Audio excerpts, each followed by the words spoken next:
At 31,000 feet above the cold December skies of Scotland, Pan Am Flight 103 was just another wide-body aircraft tracing a familiar transatlantic path. The Hummer 4 Pratt & Whitney engines filled the cabin with a steady, reassuring rhythm.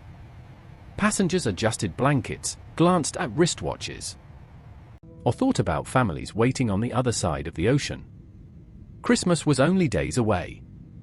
None of them could imagine that the aircraft they trusted would be violently erased from the sky in less than a second. Pan Am Flight 103 was operating the final leg of a multi-segment journey. It originated in Frankfurt, stopped in London Heathrow, and was bound for New York's John F. Kennedy International Airport, with Detroit as its final destination. The aircraft was a Boeing 747-121, registration N739PA, known within the airline as Clipper Made of the Seas. It was delivered in 1970 and had accumulated tens of thousands of flight hours. Structurally sound, mechanically reliable, and crewed by experienced pilots, there was nothing outwardly remarkable about the flight. Pan American World Airways, once the crown jewel of American aviation, was by 1988 a company in decline. Deregulation, rising fuel costs, and competition had eroded its dominance. Cost-cutting measures were common, including outsourcing certain ground operations. Security procedures varied significantly depending on airport, contractor, and country. In this fragmented environment, vulnerabilities quietly multiplied. On board that night were 243 passengers and 16 crew members. They represented more than 20 nationalities. Among them were business executives, tourists, entire families, and a group of 35 students from Syracuse University returning home after a semester abroad in London. For many, this was the final leg of a long journey, the last flight before home. The geopolitical climate of the late 1980s was tense and unstable. 2 years earlier, the United States had carried out airstrikes against Libya in response to terrorist attacks attributed to the regime of Muammar Gaddafi. Libyan intelligence had vowed retaliation. Intelligence agencies across Europe and the United States were aware of general threats against American targets, including airlines, but warnings lacked specificity. No single flight, date, or airport was identified with certainty. At the time, aviation security was still largely shaped by the hijackings of the 1970s.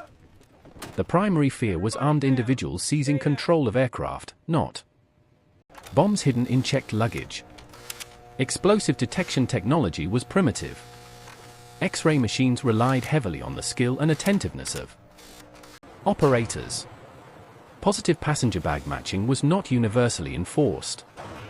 Interline baggage, transferred between airlines and airports, was especially difficult to track. Pan Am Flight 103 departed London Heathrow at 6:25 p.m. local time, slightly delayed but otherwise uneventful. The aircraft climbed smoothly through layers of cloud and was cleared to cruise altitude. Inside the cockpit, the flight crew monitored instruments, adjusted fuel flow, and maintained routine radio contact with air traffic control. Nothing suggested danger. At 7:02 and 50 seconds p.m., as the aircraft crossed over the small Scottish town of Lockerbie, a bomb detonated inside the forward cargo hold. The explosive device, approximately 450 grams of Semtex plastic explosive, was concealed inside a Toshiba radio cassette player. The blast instantly ruptured the fuselage, creating a catastrophic decompression. The shockwave tore through the aircraft's aluminum skin faster than human reaction time. The nose section separated almost immediately. The cockpit, along with the forward passenger cabin, detached and plunged toward the ground. There was no opportunity for the crew to issue a mayday call. No alarm was transmitted.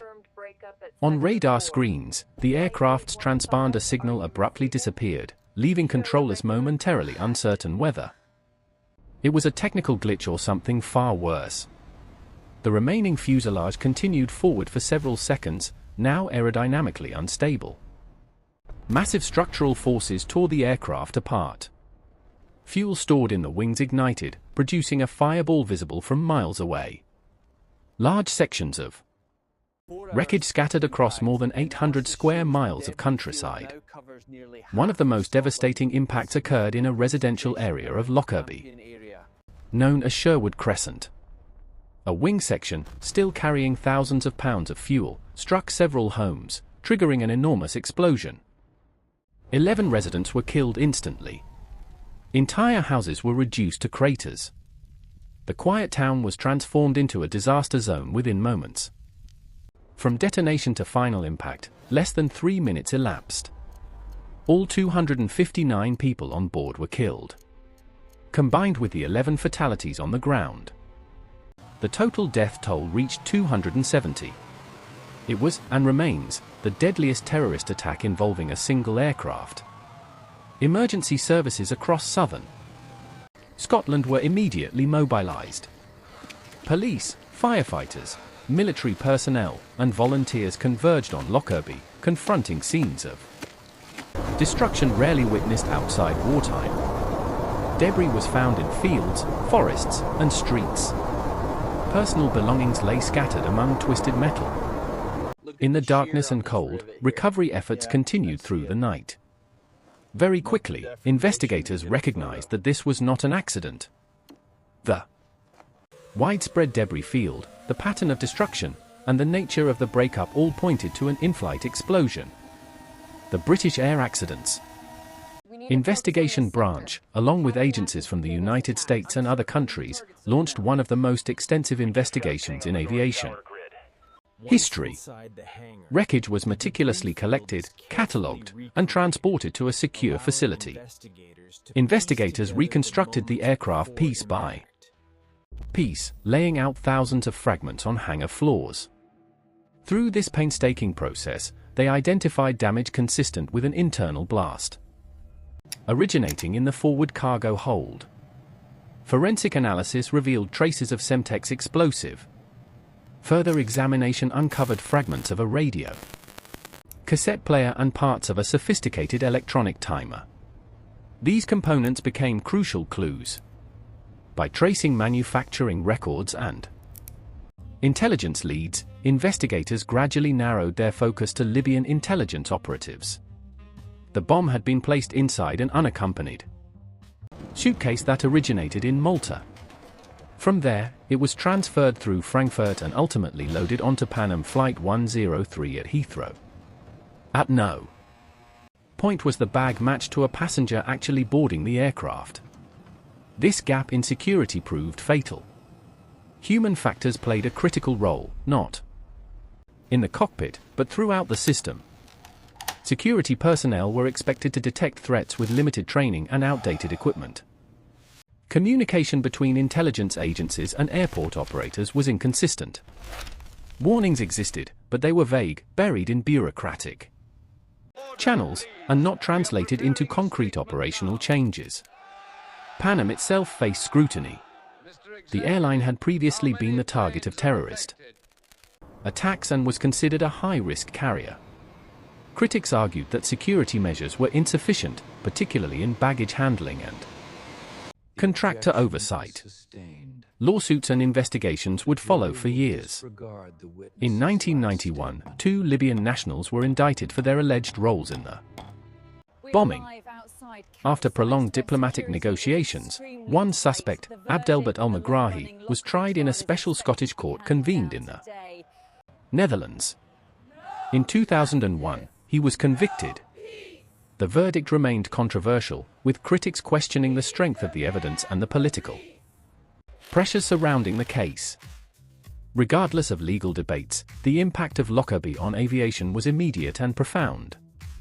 One of the first major changes was the widespread implementation of positive passenger bag matching. Airlines could no longer allow checked luggage to fly without its owner on board. Airports invested heavily in new screening technologies, including advanced X-ray systems and explosive detection machines. Baggage reconciliation systems became computerized and standardized. International regulations were tightened, and oversight increased through organizations such as the International Civil Aviation Organization. Aircraft design also evolved. Blast-resistant cargo containers were developed to contain explosions and prevent catastrophic structural failure. Procedures for handling interline baggage were revised, and risk assessment became a central component of aviation security strategy. Perhaps most importantly, Lockerbie changed the mindset of the industry. Security was no longer reactive. It became proactive, led, and intelligence-driven. The assumption that the cockpit was the primary target gave way to a broader understanding of systemic vulnerability. For passengers, the legacy of Pan Am Flight 103 is felt every time they pass through airport security. Long lines, intrusive screening, and strict regulations are the visible remnants of lessons learned through tragedy. These measures exist not for convenience, but because 270 lives were lost when the system failed. Pan Am Flight 103 did not fall from the sky because of mechanical failure, weather, or pilot error. It was destroyed by deliberate human action and by gaps in a global security network that had not yet adapted to a changing threat landscape. The victims had no warning, no escape, and no chance. Their deaths forced aviation to confront uncomfortable truths about responsibility, preparedness, and the cost of complacency. Safety regulations written in the years that followed carry the weight of Lockerbie in every clause. Today, Pan American World Airways no longer exists. Lockerbie has returned to being a quiet Scottish town. But the echoes of December 21, 1988, remain embedded in the fabric of modern aviation. Every secure cargo hold, every scanned suitcase, and every intelligence briefing is part of a system reshaped by that night. The skies became safer not because the danger disappeared, but because tragedy demanded change. Pan Am Flight 103 stands as a permanent reminder that aviation safety is built not only on technology and procedures, but on lessons learned at the highest possible cost.